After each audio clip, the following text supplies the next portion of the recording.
Hai semua, kat depan aku ada mendatang yang kecil molek ni. Ni lah dipanggil Trimui Smart Pro guys.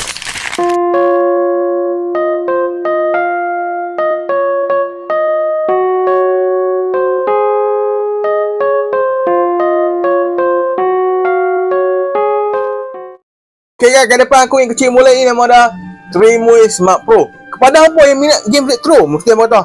Awak lah aku tak tahu daripada awal lagi. Tapi jom kita tengok video ni dulu. First, untuk dekat bentuk dia memang kecil dan molek. Memang smart lah, tak kau panggil smart bodoh lah kan. Dah kan tengok design dia memang kecil dan design dia sama macam PS Vita kalau kita tengok. Dan lagi pada button dia. Untuk skrin dia dia pakai skrin IPS 3.5 inci. Warna putih, black dan ash ataupun warna retro. Kita tengok sekali dia punya button dia pun ada warna retro guys, warna ungu. Nampak macam design Nintendo NES. Dia sangat smart. Hampa boleh main game ni dekat tepi pantai, jambatan dan tepi highway. Kalau kita rosak lah. So, button dan genggaman. Bila hang tengok aku main ni pun asal macam selesa tak mak? Selesa. Belakang dia 5 lincin.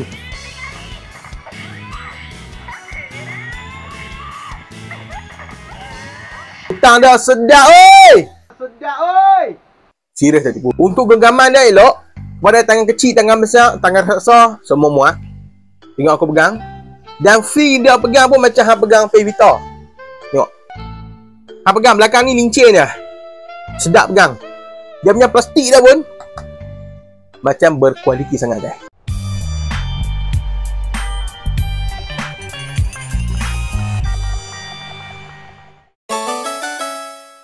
Prestasi dan emulator guys. Untuk konsol Trimui Smart Pro ni dia support NES, DS, GBA, SP dan PS1. Habang aja gamepad dah, semua dia dah dalam ni lah. Dah boleh main Tekken, Need for Speed, Pokemon, benda boy, semua boleh main dan dalam ni. Monster Hunter. Aku dah pergi cari cendawan, tak cukup lagi 3. Tak tahu pergi mana. Saya pergi cari lain. Tak rasa longgak. Tak rasa longgak guys. Serius tak tipu. Bila hang main ni hang tak rasa macam hang beli harga dalam RM20 ke bawah. Memang rasa dah memang harga 200 ke atas. Bateri dan untuk bateri dia tahan sampai 5 jam. Bolehlah nak habiskan 2-3 stage game. Oh, menang lah. Habis dah. Akhirnya. Okay, first game yang aku habis dekat Trimui. Main game God of War ke, game-game yang berkait yang mengambil masa lah lama nak habiskan satu stage tu. Kadang-kadang main easy pun tak lepas. Dia hanyut teruk tu. Pengecasan Trimui Smart Pro ni dia pakai charger type C guys. Dia tak pakai wire pelat-pelat. So hampa tak pick up langsung amuk otak. Dan dia ada juga slot micro SD card yang hampa boleh tambah ROM, tambah game. Ikut game apa nak main, jangan tambah ceramah dah.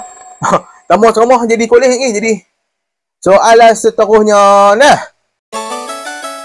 Dengan adanya handheld retro ni, aku boleh main game retro yang lama-lama macam platform NES, Neo Geo, One dengan mudah. Memang orang kata boleh hang main kat handphone apa dengan PC.